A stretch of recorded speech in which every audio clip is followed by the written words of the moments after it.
You can bring in your own characters to use in Flipside Studio with the Flipside Creator Tools. So, you have Flipside Creator Tools installed into a project, and you have an FBX of a character that you want to import and bring into Flipside. How do you go about doing that? Well, the process is very simple, but before we start, we want to have a look at the character itself and make sure that it's going to be compatible with what we want to do. Things like polygon counts, or how many textures the character has, or what's especially important is how the actual mesh of the character, whether it has blend shapes or if it has a skeleton for the face, if that is how the character makes their expressions. Those need to be part of the character for it to be brought into Flipside correctly. So in this example, for instance, this character of the goblin has expressions that we can manipulate in Flipside. So for the most part, I'd say that he's a good candidate to bring in as an avatar / character. So what I need to do next is, with the FBX selected, I need to go and check on read write enabled, then apply that. And then under the rig tab, I want to make sure that the humanoid animation type is selected. It's often generic when you first bring a character in. And then what I need to do is click this configure button to just review the way the skeleton's set up, see if there's anything wrong with it. And you can certainly see a lot of red here. I wouldn't be too worried about that though. As you can see, the left arm is actually missing a couple inputs, which I can just click drag over, or if I want to, I can actually just go through the list here, like left hand,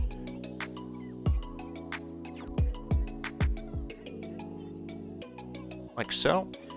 And as you can see, that's looking good. I can hit apply.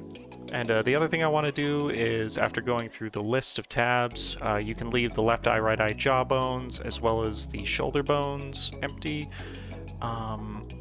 Yeah, so everything else seems to be in order there, but the pose should probably be in a T pose instead. So what I can do is hit this pose button here and click enforce T pose, and that'll make it a bit more compatible with the retargeting system that we're using, Mechanim, for our characters. So after that, I can go under my muscle tab, and using these sliders here, I can move them up and down and see like how the whole character's moving, or see how the fingers are working, and I can make adjustments particularly to the fingers by using these sliders here. So for instance, I can change the range, and then maybe I want to like bring the thumb up a little bit, like so, when it's pulled down. So I'm going to hit apply for now and hit done, and that's going to take me out of the menu. So now that the FBX is ready, I can actually use our creator tools to import the character. So I'm going to click the tab up here in Flipside, or just hit open creator tools, and while I have the FBX of the character selected, I can hit import your character. And as you can see, Flipside's made a whole new Unity scene, and it set up the character in the T pose to get it ready to bring into the application. There's also this little window that pops up, which is your collider level. I'm going to set that to none, and then I'll hit import. So essentially my character is technically ready to be brought in, but as you can see, the materials are not looking super great. I've already prepped those though, so I can just click drag those in. No, that's not right. There we go. Okay, so I've got my materials set up, and then under the avatar model references script, I'm just going to fill in the relevant information. So like my name of my character is Goblin, or we'll call him Goblin Dude. Attribution. If you want to lower the name tag, say it's on a shorter character, you can change that setting here by just dragging that up and down. You can probably ignore the center eye setting. And there's also these eye bone inputs.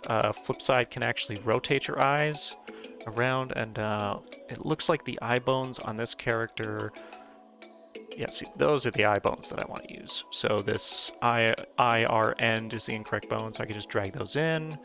I have any number of them. And then other than that, okay, so the mesh that I want my animations to apply to is this Goblin Warrior skin mesh, so that's already applied there.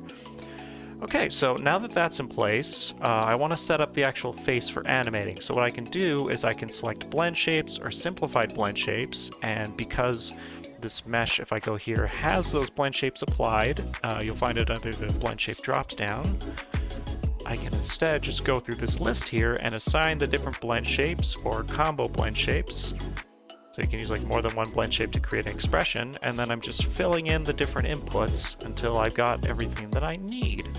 So I'm just going to apply angry there, and I've got a blink all expression. And for the open and closed mouth, i.e. how the character talks, I just use that one blend shape there, and depending on the volume coming in, that'll sort of like a hand puppet situation. If your character has additional blend shapes for more complex mouth movements, you can use the other blend shape settings. And once we have that in place, then it's just a matter of getting the arms set up correctly. So the avatar bent elbow settings, this is for characters who have, like if it's a wider body that you need the arms to sort of rest more splayed out, you'll increase these values, but the default is really good for most characters.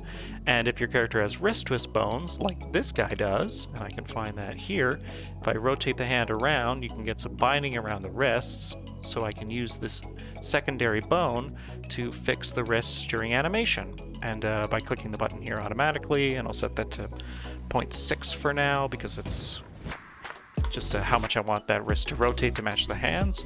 My character is essentially done. It's ready to be brought into Flipside. You can hit the play button if you want a preview, and there's the window down here. You can see guys dancing, looks good. Those are the hands, those are the knees. And now all I need to do is open my creator tools over here, and as long as I'm signed in, when I hit build and publish my character, the Unity project that the creator tools are in will build all the assets necessary and export those to my Flipside account. So I'm just going to click that now.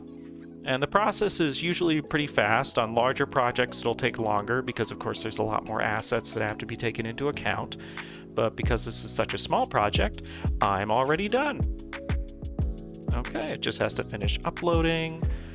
And there we go. Okay, so I'm gonna hop into Flipside and show you how to navigate the menu in there so that you can find and take control of your character. Alright, here I am inside of Flipside, and as you can see from my controllers here, I'm not actually controlling a character at the moment. To control a character, press the menu button on either controller to open the main menu, and then click Characters. All I have to do now is under the Imported tab, which I can find at the bottom here under All Characters at the top, Imported at the bottom, like so. And I'll switch this over to the Sort by Date button there. And all I have to do now is scroll through the list of characters that I've already brought into Flipside until I find the character I want to use. And I just pull my trigger, and voila! I'm using that character now. And here I am controlling my character in Flipside. As you can see, I can start to make some kind of a production or a live stream, or just do some kind of offline content like record a video. This has been importing your character into Flipside, and we hope you learned a lot.